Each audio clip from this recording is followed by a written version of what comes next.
Vous écoutez le podcast Altitude, un podcast pour femmes ambitieuses qui veulent s'actualiser, se dépasser et s'épanouir. Ici, on croit fermement que c'est votre attitude, bien avant vos aptitudes, qui vous mèneront au succès. Animé par l'entrepreneur et auteur de best-sellers Karine Ruel, ce podcast est une série de conversations audacieuses avec des leaders qui ont osé et qui ont réussi. Donc, si vous voulez élever votre état d'esprit et vos stratégies pour qu'enfin vous puissiez créer la vie et l'entreprise dont vous avez toujours rêvé, vous êtes au bon endroit. Bienvenue sur le show. Cet épisode vous est présenté par le Journal de vie, l'outil ultime pour vous aider à améliorer constamment votre bien-être et votre bonheur grâce à des techniques inspirées de la psychologie cognitivo-comportementale et de la psychologie positive qui sont simples, efficaces et prouvées. Le Journal de vie est bien plus qu'un journal de gratitude. Il vous offre des exercices quotidiens pour vous aider à renforcer votre confiance en vous, instaurer de saines habitudes de vie et entraîner votre cerveau à penser plus positivement. Pour en savoir plus sur le Journal de vie, rendez-vous sur www.journaldevie.com et utilisez le coupon podcast pour recevoir 10% de réduction sur votre commande. Revenons maintenant à Karine. Vous êtes-vous déjà surpris en plein milieu d'une conversation avec vous-même ou est-ce que vous étiez en train de vous brainwasher en bon français pour ne pas faire ce que vous vouliez vraiment faire? En train de vous descendre, en train de vous dire que vous êtes pas assez bonne, pas assez belle, pas assez capable. Hein? Est-ce que ça vous est déjà arrivé? Ne me dites pas que je suis la seule qui a des conversations comme ça avec moi-même. Ça nous arrive tous. Ça, mes amis, c'est les pensées limitantes. Et c'est ce qu'on va regarder aujourd'hui. Comment est-ce qu'on peut déconstruire ces chères pensées limitantes-là qui nous mettent des bâtons dans les roues? Mais il faut vraiment prendre conscience là, que les bâtons dans les roues, là, c'est nous-mêmes qui les mettons, que c'est nous-mêmes qui érigeons ces murs-là qui nous empêchent d'avancer, qui nous empêchent d'accéder à ce qu'on veut vraiment dans la vie. C'est tellement ancré creux dans notre tête que ça fait juste, on dirait que c'est rendu qu'on croit que c'est une vérité. Mais c'est pas une vérité, c'est juste une histoire qu'on se raconte. Et il y a un reportage avec Brené Brown sur Netflix qui dit qu'à chaque fois qu'on a des pensées limitantes comme ça qui pop dans notre tête, de se dire, OK, arrêtez-vous un instant, puis dites-vous, quelle histoire est-ce que je suis en train de me raconter en ce moment? Donc, l'histoire que je suis en train de me raconter en ce moment est je ne suis pas assez bonne pour X, Y, Z. On va regarder justement les 5 pensées limitantes que je pense qui sont les plus communes ici, hein, à notre groupe de femmes qui est entrepreneur, ambitieuse. Quelles sont les pensées limitantes qui viennent creeper in dans notre tête, qui nous font réagir, qui nous font nous d'arrêter d'exploiter notre plein potentiel, qui nous font souvent nous retenir de servir notre communauté. Puis je pense qu'on fait un cadeau à personne lorsqu'on se diminue comme ça, qu'on se rabaisse comme ça soi-même. Il y a déjà assez de gens malheureux partout sur la Terre qui se font un plaisir de nous envoyer des fois des commentaires négatifs. Donc, on n'a pas besoin de ça. On n'a pas besoin d'être cette personne-là pour nous. On devrait être notre propre cheerleader, notre propre personne qui nous encourage, qu'on s'aime. Moi, j'essaie de plus en plus, j'en prends de plus en plus conscience de ça. Je vous l'ai dit, hein, dans la dernière année, j'ai fait tellement beaucoup de développement personnel. Je me suis fait ce cadeau-là cette année de prendre beaucoup de formations. Avant, je prenais beaucoup de formations, genre développement de business, mais là, cette année, j'avais vraiment envie de travailler sur moi-même parce que je sais que j'ai beaucoup de pensées limitantes. Même encore aujourd'hui, après tout le travail que j'ai fait, je pense que c'est le travail d'une vie. On est toujours en constante évolution. Il va toujours nous arriver, il va nous arriver toujours des nouvelles choses dans la vie qui vont nous mettre sur différents trajets et tout ça. Donc, c'est important d'avoir des remises en question, de saine, on s'entend, pas des remises en question constantes parce que là, on embarque dans un autre cycle négatif. Mais de prendre conscience de ces pensées limitantes aujourd'hui, là, je pense que c'est vraiment un beau sujet d'épisode. Donc, regardons les 5 pensées limitantes les plus présentes. La numéro 1, celle que j'entends assez souvent, merci, de la part de mes clientes en coaching de business, c'est je pense pas que je vaux.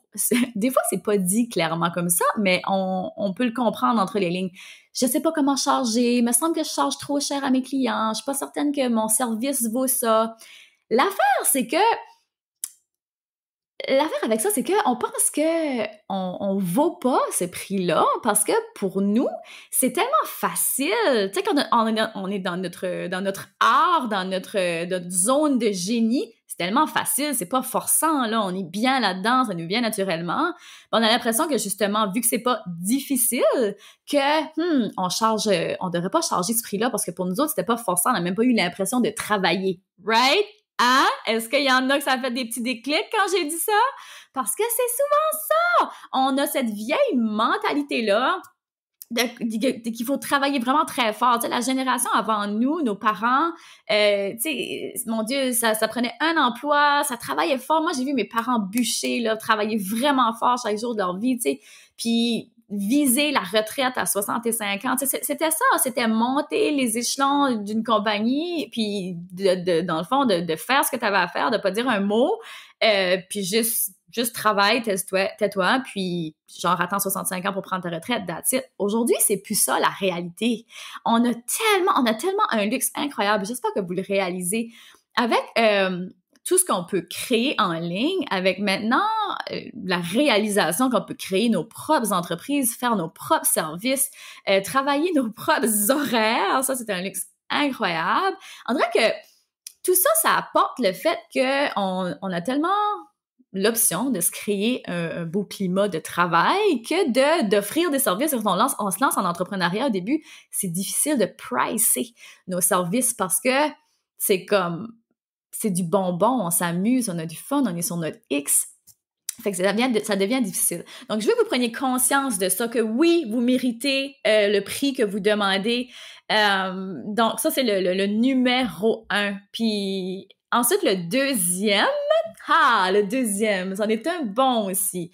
J'ai aussi peur de faire de l'argent, tu sais, j'ai aussi peur d'avoir du succès que de faillir. Celui-là aussi. On dirait que celui-là, c'en est un petit peu plus sneaky. Mais prenez le temps d'y réfléchir. Est-ce que vous avez plus peur d'avoir de succès ou de faillir? A priori, tout le monde va répondre « Oh my God, j'ai bien plus peur de faillir. » Pas si certaine que ça, moi. Parce que on est habitué, tu sais, l'être humain, on a toujours une petite tendance sur le négatif. Puis tu sais, la petite parole interne comme ça, le petit discours interne, souvent, tu sais, les enfants, ils sont pas nés avec ça, là. Souvent, ça vient de la société, ça vient peut-être de nos parents, ça vient peut-être de l'école, des professeurs, des gens avec qui on était à l'école, ça peut venir de plein de places. Mais,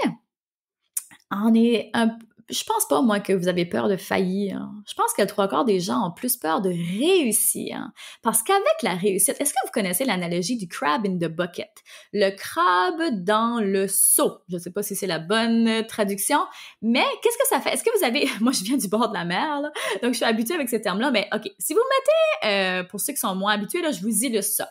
Bon, admettons que vous mettez une pile de crabes dans un seau. Et que vous allez voir, là, les crabes, là, ils vont essayer de sortir, ils vont climber, ils vont essayer de monter, ils vont essayer de monter pour sortir du seau. Qu'est-ce qui va arriver? C'est que les autres crabes qui sont dans le seau vont les pogner, ils vont les redescendre en bas, les faire redescendre avec eux. Donc ça, c'est l'analogie du crab in the bucket qu'on appelle. Et là, je pense que vous me voyez venir avec ça. Hein? Souvent, on est dans un groupe d'amis, on a des amis, ça fait longtemps qu'on est amis avec eux. Là, tout d'un coup, vous décidez, je sais pas moi, de lâcher votre job de 9 à 5, puis de partir votre propre entreprise. Puis là, tout d'un coup, la réflexion des gens autour de vous, c'est « Ouais, mais là, qu'est-ce qui arrive si tu réussis pas? Ouais, mais là, penses-tu que tu es capable de faire ça? » Là, c'est leur propre peur que souvent vous allez internaliser. Mon Dieu, je sais même pas si c'est un mot en français. Internalize. Donc, souvent, on s'approprie les peurs, les jugements des autres autour de nous. Donc, on devient... Ce qui arrive, c'est que les gens deviennent des fois confortables dans cet environnement de peur-là, de pas réussir. C'est comme déjà avant de se lancer, des fois, on a la présomption qu'on va déjà peut-être faillir. Fait que c'est pas si épeurant. Mais de réussir, par exemple, et là, de commencer à perdre peut-être des amis, tu sais, quand j'illustrais tantôt de Crab in the Bucket, ouais, mais souvent, c'est ça qui arrive. Hein. Quand on devient, qu'on a du succès, qu'on est bien, ben les personnes qui sont restées en arrière, qu'on pourrait dire, ben... Tu sais, des fois, on perd des amis que ça faisait longtemps qu'on était amis avec. Des fois, ça peut même être notre conjointe. De faire un changement de vie, d'être... Des fois, le bonheur, ça fait peur, ça. Donc, je trouve important qu'on en parle aujourd'hui. Le bonheur, ça fait peur à certaines personnes. Et on devrait pas, puis je veux pas, puis c'est pour ça que j'en parle ouvertement aujourd'hui, puis je vous partage ces analogies-là pour que vous ayez des déclics. C'est tellement ça le but. Donc, je vous repose la question. Est-ce que vous avez plus peur d'avoir du succès ou de faillir? Parce que moi, j'ai une petite présomption que d'avoir du succès, des fois, c'est plus épeurant que de faillir. Parce que quand on faillit, qu'est-ce qu'on fait? Quand on tombe, on se relève, c'est tout. Mais quand on a du succès puis on perd des personnes, moi, je me dis toujours que ces personnes-là, s'ils vous suivent pas, s'ils vous encouragent pas, s'ils veulent pas vous voir heureux, dans le fond, it's their loss. Vous méritez mieux que ça dans votre entourage. Puis aujourd'hui, j'ai partagé une citation sur l'Instagram du Journal de vie où justement, je disais que rien n'est temporaire. Tu sais, les changements, ça fait peur, c'est intimidant, mais cette peur-là, là, elle est temporaire, vous comprenez? La première fois qu'on va faire une conférence, ça c'est tellement épeurant, mais faites-le, passez par-dessus. Vous allez voir qu'après, à un moment donné, c'est plus épeurant. La première fois que vous allez faire un live, peut-être en ligne, ça va être hyper épeurant, mais you know what? À partir de là, vous allez juste devenir meilleur. Fait que ça, c'est la deuxième pensée limitante. Ensuite, la troisième, on a tellement été dit, souvent les femmes, un peu plus, qu'on est soit too much ou pas assez. On est soit trop ou pas assez. Soit on parle trop fort, on prend trop de place, ou on est trop introverti, on va pas assez vers les gens. On dirait que c'est comme, il y a pas de limite où, tu sais, les gens, il y a pas de balance. Soit les gens vont dire on est trop ou on n'est pas assez. Puis, tu sais, qu'on soit trop forte, qu'on soit trop ambitieuse, qu'on a trop l'énergie masculine dans le tapis, surtout en entrepreneuriat, des fois, ça peut arriver.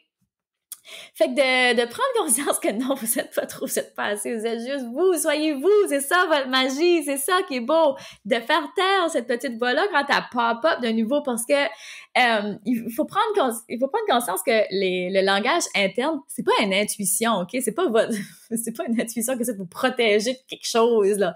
Non, c'est juste des pensées limitantes qu'il faut apprendre à déconstruire. Et mon Dieu, que quand on prend conscience de ça, c'est tellement libérateur.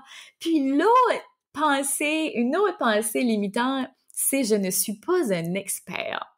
Moi, celle-là, je pense que c'est la pire pour moi. Même encore aujourd'hui, j'ai vraiment de la difficulté à, mon Dieu, me définir d'une certaine manière. Parce que je vous ai toujours dit, là, puis vous l'avez vu là, dans mes différentes entrevues, là, je suis incapable de fitter dans un moule. Je suis incapable de trouver juste un titre pour me décrire parce que j'en fais plein des choses et je suis loin d'être la seule. Mais en même temps, j'ai une expertise là, avec tout ce que j'ai bâti comme bagage, en étant en psychologie dans pratiquement une dizaine d'années. Allô, j'ai bâti une expertise, mais encore aujourd'hui, je suis comme, je suis qui, moi, pour dire que je suis une experte en quelque chose? Puis je suis certaine que quand je vous dis ça, vous reconnaissez, hein? Qu'est-ce que je suis, moi, pour dire que je suis une experte là-dedans? Qu'est-ce que je suis, moi, pour dire que je suis pro dans ceci, dans cela? C'est qu'après, à un moment donné, faut s'assumer. Parce que ça prend pas nécessairement 10 millions de followers ou 30 000, là, je donne bien trop des gros chiffres, là, mais ça prend pas 500 commentaires sur vos talents pour dire que, finalement, oui, là, j'ai atteint le titre de expert dans quelque chose. Non, des fois, il faut arrêter de vouloir atteindre un certain nombre de chiffres ou un certain nombre d'heures mis dans un domaine. C'est pas ça qui va faire de vous que vous êtes un expert dans un domaine. Donc, c'est certain que il y a comme un double tranchant à ça, parce qu'il y a beaucoup de gens qui utilisent le terme expert quand, mettons, je sais pas, moi, quelqu'un qui se décrit expert en coaching, ils vont commencer leur business de coaching, mais en même temps, ils n'ont jamais coaché personne. Bon, OK, là, il faut quand même, avoir un certain... En même temps, ça prend pas que vous ayez non plus 10 ans d'expertise en coaching pour être un expert en coaching non plus, OK? Fait que... c'est ça, on attend avant. C'est difficile de déterminer le temps parfait. Quand est-ce que je vais être vraiment un expert? Est-ce que c'est quand je vais avoir une certification, un diplôme, une qualification que j'aurais comme coché une boîte? Quand est-ce que ça va être? L'affaire, c'est que vous n'avez pas vraiment besoin d'une expérience exacte ou d'un background spécifique. C'est juste important d'être vous et que vous ayez compris qu'est-ce qui vous différencie des autres. Qu'est-ce qui fait que vous êtes unique? Qu'est-ce qui fait que vous pouvez vraiment amener les gens à un résultat? Ah, là, c'est ce qui fait de vous que vous êtes un expert dans un tel domaine. Donc, ayez pas peur de jouer la carte de l'unicité, OK? C'est que si vous continuez de toujours vouloir foutre dans le moule, de toujours pas trop vouloir sortir du cadre, faire un peu les choses comme tous les autres le font, ben vous allez avoir des résultats comme tous les autres ont. Vous comprenez? Il faut sortir du cadre, il faut show up pour vous-même. Et le dernier, mon Dieu, mais non le moindre, c'est je suis pas capable d'être une bonne maman puis d'avoir une bonne carrière. Donc c'est difficile, tu sais, dans le fond je l'ai mal dit là, mais pour beaucoup de personnes, ils vont penser que c'est impossible d'être une bonne maman et d'être une bonne entrepreneur en même temps. Que c'est impossible d'avoir les deux.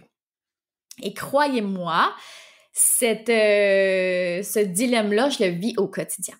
Puis je sais que je suis pas la seule. On va voir ça. Il y a, mon Dieu, je me souviens plus c'est qui disait ça. J'ai lu une citation, je pense que c'est Barbara Corcoran ou quelque chose comme ça, qui disait que il y a aucune femme qui a la paix d'esprit dans ce domaine-là. Dans le sens, les femmes qui sont à la maison vont se sentir coupables de pas travailler. Et les femmes qui travaillent vont se sentir coupables de pas assez passer de temps avec leurs enfants.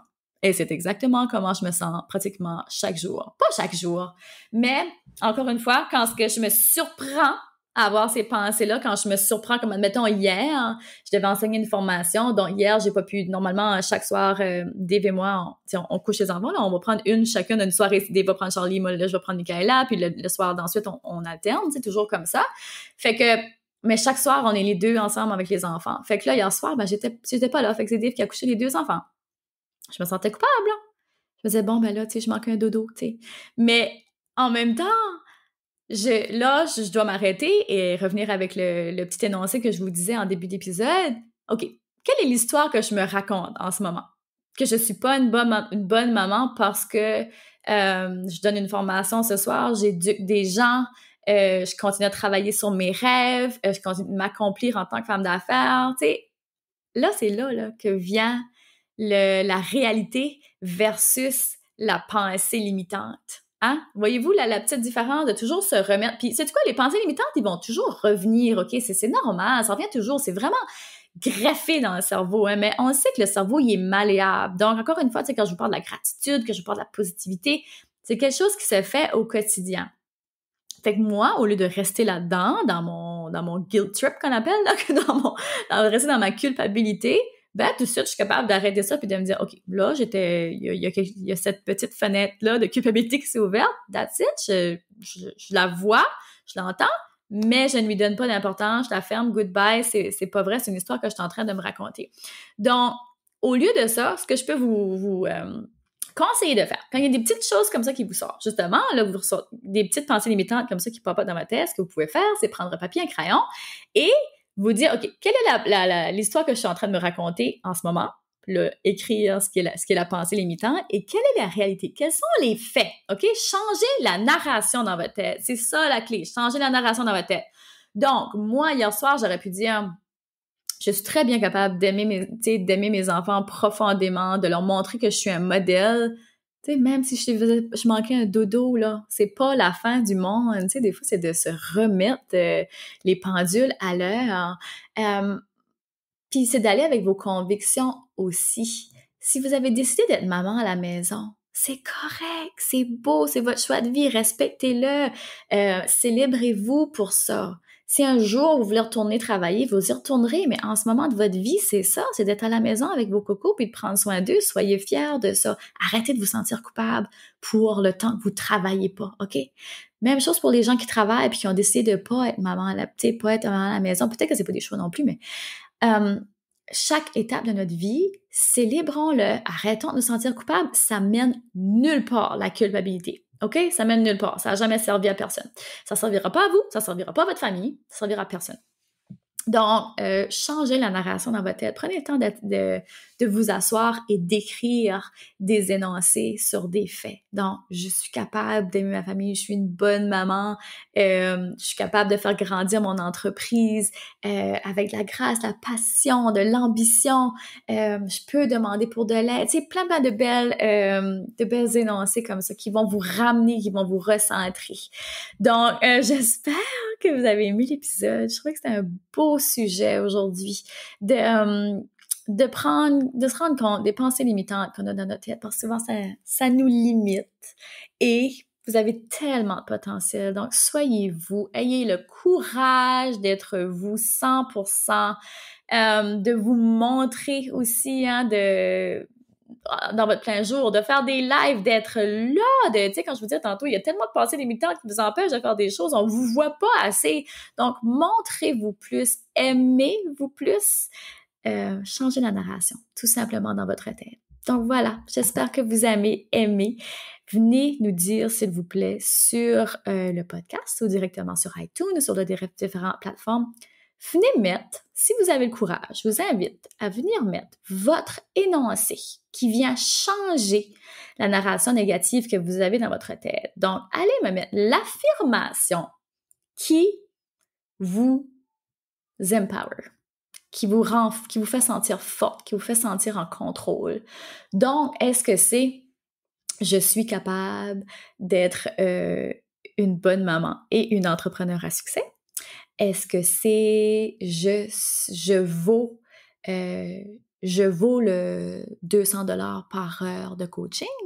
Est-ce que c'est je parle fort, je bouge vite, j'ai beaucoup d'énergie, mais c'est ce qui fait qui est moi et les gens m'aiment pour ça. Hein? Est-ce que c'est ça? Est-ce que c'est le contraire? Je suis introvertie, je suis secrète, mais on gagne à me connaître. Hein? Qu'est-ce que c'est? Alors, je vous invite, femmes d'altitude, à aller m'écrire en commentaire quelle est votre affirmation qui vous redonne de l'énergie et qui vient briser cette pensée limitante. Donc, je vous dis merci d'avoir été là. Partagez l'épisode si le cœur vous en dit. Ça fait toujours plaisir. Et on se revoit dans le prochain épisode. Vous venez d'écouter le podcast Altitude. Pour ne rien manquer des prochains épisodes, abonnez-vous au podcast et cliquez sur le 5 étoiles. Vous pouvez aussi consulter nos outils gratuits créés pour vous au www.podcastaltitude.com. Merci d'avoir été là et à très bientôt dans le prochain épisode Femmes d'altitude.